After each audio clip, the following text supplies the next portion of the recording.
High বন্ধুরা, তোমরা সবাই কেমন আছো? দেখো আজকে আবার একটা নতুন রেসিপি বানানোর জন্য এগুলো আমি তো রেডি করেছি।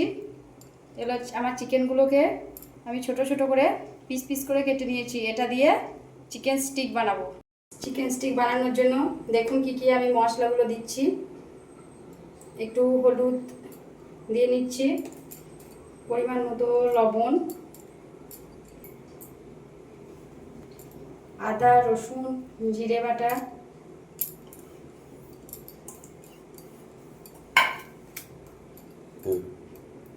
এর মধ্যে একটু পাতি লেবুর রস দিচ্ছি,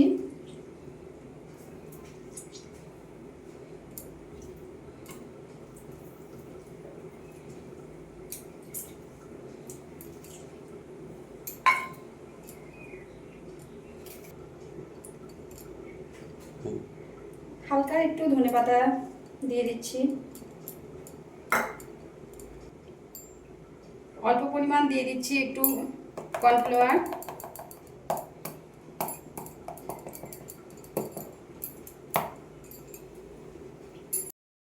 এটা মাখিয়ে 4-5 ঘন্টার জন্য রেখে দেব।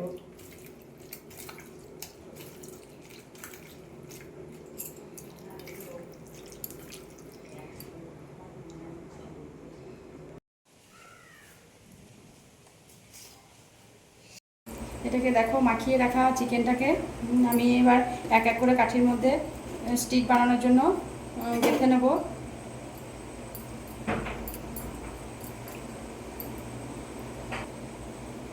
প্রথমে ক্যাপসিকাম দিলাম, তারপর একটা চিকেনের টুকরো দিলাম, এরপর পেঁয়াজ দিচ্ছি, তারপর আবার একটা চিকেন দিচ্ছি, এবার টমেটোর টুকরো দিচ্ছি একটা, আবার একটা চিকেন দিচ্ছি। এরকম করে পরপর সবগুলো একইভাবেই আমি সাজিয়ে নেব।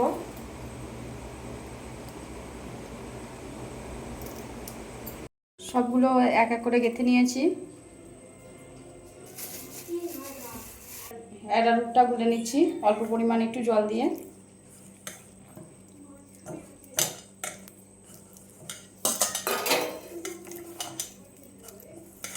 এটাতে একটু পরিমাণ মতো লবণ দিয়ে নিলাম, ভালো করে এটা গুলিয়ে নিলাম। স্টিকগুলোকে এক এক করে এবার ভাজার জন্য কড়াইয়ে তেল দিয়ে দিচ্ছি।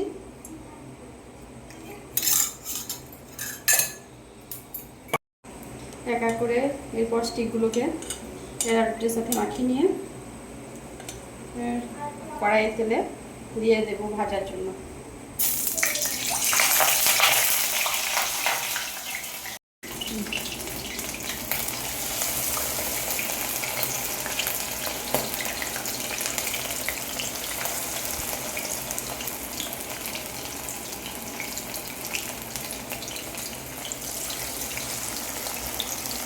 আরেকবার এটাকে মাখিয়ে আরেকবার ভেজে নেবো।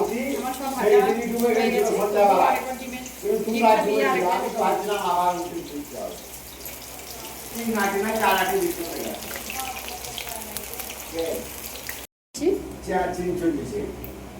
কার বই দিয়াছে নাকি কে জানে, আর চাঁচায় না ওরাই পালাচ্ছে নাকি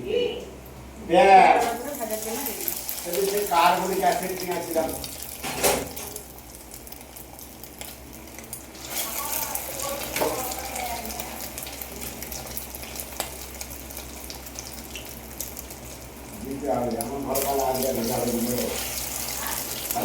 পুরোটা একটু গরম এর উপরে ছড়িয়ে দিচ্ছি, তারপর সব পরিবেশন করব।